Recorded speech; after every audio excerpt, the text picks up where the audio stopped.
Bismillahirrahmanirrahim. Assalamu alaikum. Welcome to our online science class of level 5. Take out your unit number 1, building units of the body. In our previous lecture we have studied that our cells are the building units of our body, and different cells which perform a specific function are called tissues. We have also studied unicellular and multicellular organisms. Also we have studied that smaller unit of a cell are organelles. Now we are going to study the animal cell and its organelles. This is a cell which is called an animal cell. जो किसी जानवर में cell होता है वो इस तरह का होता है और इसके अंदर डिफरेंट पार्ट्स होते हैं. इन डिफरेंट पार्ट्स को ही हमने ऑर्गेनल्स का नाम दिया है. Now let's study what parts are these. This outer layer, outer membrane, ये जो हमारी बिल्कुल बाहर वाली एक लेयर है इसको हम कहते हैं सेल मेम्ब्रेन. ये हमारे पास एक सेल है और जो एक लेयर, जो एक कवरिंग शीट है इसके ऊपर, उसको हम कहते हैं membrane. So this is cell membrane. This is the part of the cell which is common to plants and animals. ये सेल का वो पार्ट है जो कि प्लांट सेल में भी मौजूद होता है और एनिमल सेल में भी मौजूद होता है. यानी कि ये जो आउटर कवरिंग है ये प्लांट सेल और एनिमल सेल्स दोनों में पाई जाती है. Cell membrane is the outer covering of the cell. Alright, ये जो सेल मेम्ब्रेन है ये हमारी आउटर कवरिंग है जिसको बाहर से प्रोटेक्ट कर रही है, कवर कर रही है. It works like your school's gate keeper. ये आपके स्कूल के गेट कीपर की तरह काम करती है. जिस तरह आपके स्कूल के गेट कीपर इस चीज़ को देखते हैं कि आपके स्कूल में किसको आना है और किसको नहीं आना, इसी तरीके से it allows only certain material to move in and out of the cell. इसी तरीके से ये सेल मेम्ब्रेन इस चीज़ को कंट्रोल करती है कि कौन सा मटेरियल सेल के अंदर आना चाहिए और कौन सा मटेरियल सेल के अंदर नहीं आना चाहिए. It also gives the cell its shape. Cell को एक प्रॉपर शेप भी इसी सेल वॉल की मदद से मिलती है. Okay, our next organelle is vacuole. This small structure is called vacuole. These are little bubble-like structures found in cells. Small bubble-like structures, one structure is here and one is here. These structures are called vacuoles. Their function is to store food, water and waste substances. इसका काम cell के अंदर ये होता है कि ये अपने अंदर वाटर को, फूड को और वो सब्सटेंसेस जिसकी हमारे सेल को ज़रूरत नहीं होती, जो हमारे सेल ने अपने अंदर से बाहर निकालने होते हैं, उनको अपने अंदर स्टोर करके रखते हैं. और next organelle is nucleus. This part is called nucleus. Okay, इसको हम लोग न्यूक्लियस कहते हैं. It is the control centre of the cell. All the activities of the cell are controlled by nucleus. इसको हम लोग सेल का कंट्रोल यूनिट कहते हैं. Control unit, control centre mean जिसने इस पूरे सेल को कंट्रोल करना है. जिस तरीके से ह्यूमन बॉडी में, इंसान के अंदर हमारा दिमाग होता है जो तमाम चीज़ों को कंट्रोल करता है, इसी तरीके से एक सेल के अंदर न्यूक्लियस होता है जो कि उसको कंट्रोल करता है. और next organelle is cytoplasm. What is cytoplasm? ये जो सारी इसके अंदर बेटा येलो कलर जहाँ जहाँ फिल किया हुआ है, ये खाली स्पेस जहाँ ये सारा येलो कलर है, इसको हम कहते हैं साइटोप्लाज्म. साइटोप्लाज्म वो जगह है जहाँ पे ये सारे उसके अंदर ऑर्गेनल्स मौजूद हैं, उसके अंदर अपनी अपनी जगह पर फ्लोट कर रहे हैं, अपनी अपनी जगह पर तैर रहे हैं. It is a jelly like substance that fills the cell and is enclosed by the cell membrane. ये जो येलोइश जगह है सारी, इसको हम साइटोप्लाज्म कहते हैं. और साइटोप्लाज्म एक जेली की तरह का मटेरियल है. जिस तरीके से जेली सॉफ्ट होती है उसी तरह ये भी एक सॉफ्ट मटेरियल है. और ये साइटोप्लाज्म को सेल मेम्ब्रेन ने बाहर से कवर किया हुआ है. All organelles of the cell are suspended और फ्लोटिंग इन इट. सेल के जितने भी ऑर्गेनल्स हैं, जैसे हमने पढ़ा है वैक्यूल पढ़ा है, यहाँ पे हमारे पास है nucleus, this is our Golgi apparatus, endoplasmic reticulum, ये सब चीज़ें डिटेल्स में आप अभी नहीं पढ़ रहे हैं, अभी आपने सिर्फ 4 ऑर्गेनल्स पढ़े हैं, vacuole, cell membrane, nucleus and cytoplasm. तो ये जितने भी ऑर्गेनल्स हमारे साइटोप्लाज्म में हैं, ये सारे के सारे इसके अंदर सस्पेंडेड हैं, अपनी अपनी जगह पर मौजूद हैं। So this is the structural diagram of an animal cell.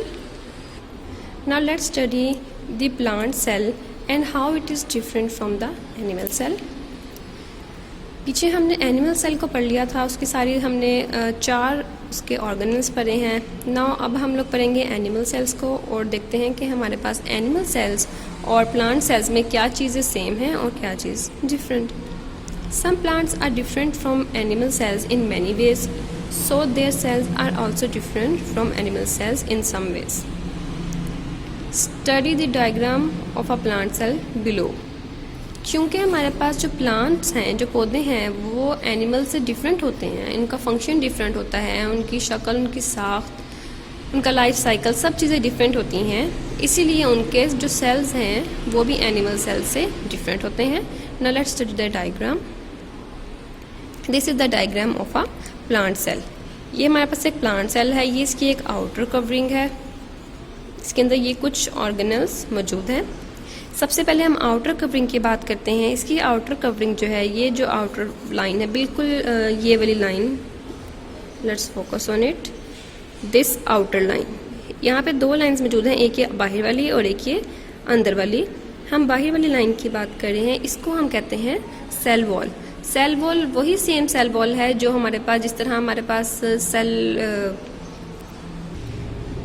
जिस तरह तमाम प्लांट्स में एक आउटर कवरिंग मौजूद होती है, जिस तरह हमारे पास एनिमल सेल में भी एक आउटर कवरिंग मौजूद थी, बट वो आउटर कवरिंग जो हमारे पास एनिमल सेल्स में थी उसको हम लोग सेल मेम्ब्रेन कहते थे, और प्लांट सेल में जो आउटर कवरिंग है, जो बिल्कुल बाहर वाली कवरिंग है, इसको हम सेल वॉल कहते हैं। ये देखें, इसके आउटर बिल्कुल जो बाहर वाली कवरिंग है, इसको हम सेल वॉल कह रहे हैं, जबकि एनिमल सेल में जो हमारी आउटर कवरिंग थी, इसको हम सेल मेम्ब्रेन कह रहे थे। तो इस हिसाब से हमारा प्लांट सेल एनिमल सेल से डिफरेंट है, क्योंकि हमारे प्लांट सेल में जो सबसे बाहर वाली कवरिंग है वो सेल वॉल है, जबकि हमारे एनिमल सेल में जो सबसे आउटर कवरिंग है वो सेल मेम्ब्रेन है। Now let's study cell wall. This is the outermost covering of a plant cell. एक प्लांट की सबसे आउटर मोस्ट, सबसे बाहर वाली जो कवरिंग होती है वो होती है cell wall. It is made up of a tough material called cellulose. ये किस मटेरियल से मिलकर बनी होती है? सेलुलोज से मिलकर सेल वॉल बनती है। It supports and protects the cell. ये सेल को सपोर्ट प्रोवाइड करती है और इसकी हिफाजत करती है, इसको प्रोटेक्शन देती है। देन सेल वॉल के अंदर जो ये लेयर मौजूद है, इसको हम कहते हैं cell membrane. It is the same cell membrane that present in animal cell. So हमारे पास प्लांट सेल में सेल वॉल भी मौजूद है और सेल मेम्ब्रेन भी मौजूद है, जबकि हमारे पास एनिमल सेल में ओनली सेल मेम्ब्रेन मौजूद थी। Now come towards vacuole. Vacuole हमारे पास एनिमल सेल में भी मौजूद था और हमारे पास प्लांट सेल में भी मौजूद है, but it is different from the vacuole in animal cell. Plant cell have one large vacuole found in the center of the cell. Plant cell में एक बहुत ही बड़ा लार्ज वैक्यूल, बड़े साइज में लार्ज वैक्यूल होता है जो कि सेल के सेंटर में मौजूद होता है, जबकि हमारे पास एनिमल सेल में स्मॉल स्ट्रक्चर्स थे जो कि 1 या 2 स्ट्रक्चर या 3 स्ट्रक्चर हमारे पास एनिमल सेल्स में वैक्यूल्स के मौजूद थे। It is so big in plant cells that it occupies a large space and pushes the nucleus aside. Plant cell में वैक्यूल इतना लार्ज होता है, इतना बड़ा होता है साइज में, कि ये सेंटर में सारी जगह को ऑक्यूपाई कर लेता है, सारी जगह को घेर लेता है और न्यूक्लियस को साइड पे पुश कर देता है। जबकि हमारे एनिमल सेल में वैक्यूल्स हमारे पास स्मॉल बबल लाइक स्ट्रक्चर्स थे। दीज स्मॉल स्ट्रक्चर्स इतने स्मॉल थे कि ये हमारे न्यूक्लियस को कहीं भी पुश नहीं कर सकते थे, हमारा न्यूक्लियस सेंटर में ही मौजूद होता है।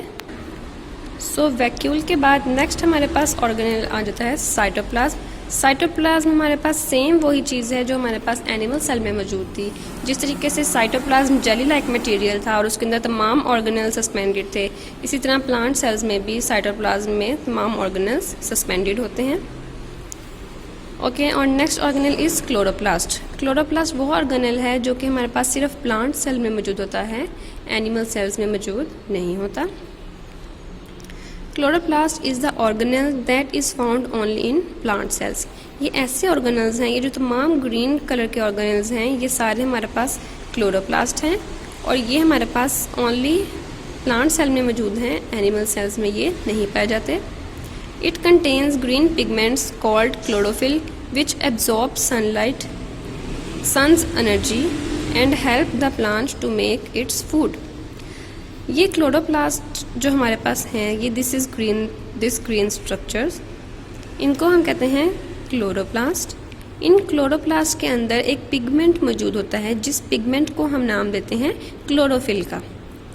क्लोरोफिल का क्या काम होता है कि चूँकि बच्चों जो पौधे होते हैं उनके मुंह नहीं होता, वो खा नहीं सकते, उन्होंने अपनी खुराक खुद बनानी होती है, अपनी खुराक खुद पैदा करनी होती है। दैट्स वाई वो क्लोरोफिल जब सूरज से रोशनी आती है, सूरज की शुआएं पत्ते पे पड़ती हैं, तो ये जो छोटे छोटे पिगमेंट्स हमारे पास हैं जिसको हम लोग क्लोरोफिल कह रहे हैं, ये सूरज की एनर्जी को, सूरज की शुआओं को जज्ब कर लेते हैं और अपनी खुराक बनाना शुरू कर देते हैं। सो आई थिंक आपको प्लांट सेल्स और एनिमल सेल दोनों के स्ट्रक्चर्स की और उनके ऑर्गेनल्स की समझ आ गई होगी। अगर आपको किसी चीज़ में कोई प्रॉब्लम है तो you can ask in comment box. Now next point is how long does a cell live. हमारे जिस्म में जो सेल हैं वो कितनी देर तक ज़िंदा रहते हैं। Every cell has a different life span. जो भी हमारे सेल्स बॉडी में सेल्स मौजूद हैं उनका ज़िंदगी का दौरानिया, ज़िंदगी का अरसा, जिसको हम लोग लाइफ स्पैन कह रहे हैं, वो डिफरेंट होता है। Taste bud cells live for about 7 days। जो हमारे टेस्ट बर्ड होते हैं, जो जायके को महसूस करने के लिए सेल्स मौजूद होते हैं, वो तकरीबन 7 days तक ज़िंदा रहते हैं। 7 days के बाद वो डेड सेल्स हो जाते हैं और उनकी जगह न्यू सेल्स प्रोड्यूस होते हैं। Red blood sales live for about 4 months। Red blood sales जो होते हैं हमारी बॉडी में वो 4 महीने तक ज़िंदा रहते हैं। And nerve cells live for 18 to 130 years। 18 से 130 साल तक नर्व सेल्स ज़िंदा रहते हैं। Now come towards this block. Do you know the only cells in the human body without a nucleus are the red blood cells? They are bright red in color, which comes from the oxygen they carry. They have a disc-like shape. Red blood cells, बेटा जो हमारे जो blood है, हमारे खून जो है हमारा, उसके 3 हिस्से होते हैं, red blood sales, white blood cells and platelets. But यहाँ हम बात कर रहे हैं ओनली रेड ब्लड सेल्स की। तो रेड ब्लड सेल्स हमारे जिस्म में वो वाहिद सेल्स हैं जिनके अंदर न्यूक्लियस मौजूद नहीं होता। जैसे हमने पढ़ा है हमारे प्लांट सेल्स में भी न्यूक्लियस होता है, हमारे एनिमल सेल्स में भी न्यूक्लियस होता है, लेकिन इंसान के अंदर सिर्फ रेड ब्लड सेल्स हैं जिनके अंदर न्यूक्लियस नहीं मौजूद होता। इनका जो रंग होता है वो ब्राइट रेड होता है। जब हमें कोई चोट लगती है, हमारा खून निकलता है, तो वो रेड कलर का होता है। वो रेड कलर जो होता है वो ऑक्सीजन की वजह से होता है, जो ऑक्सीजन हमारा ब्लड कैरी करता है, एक जगह से दूसरी जगह लेकर जाता है। और हमारे रेड ब्लड सेल्स की शेप डिस्क लाइक होती है। This is a disc like shape, और इस तरीके के हमारे रेड ब्लड सेल्स मौजूद होते हैं। चूँकि हमारे ये सेल्स बहुत स्मॉल हैं, बहुत छोटे हैं, इसलिए जब हमारा खून निकलता है, जब आपको चोट लगती है या कहीं आपका खून निकलता है, तो हमें इसकी ये शेप नज़र नहीं आती। लेकिन जब हम माइक्रोस्कोप से या एडवांस टेक्नोलॉजीज से इसकी स्टडी करते हैं तो हमें ये मालूम हुआ है कि हमारे रेड ब्लड सेल्स की शेप डिस्क लाइक होती है। सो स्टूडेंट्स, आई होप कि आपको आज के लेक्चर की समझ आ गई होगी। Thank you for watching our videos. Don't forget to subscribe our YouTube channel. For more updates, hit the bell icon. Stay home, stay safe. Take care. Allah Hafiz.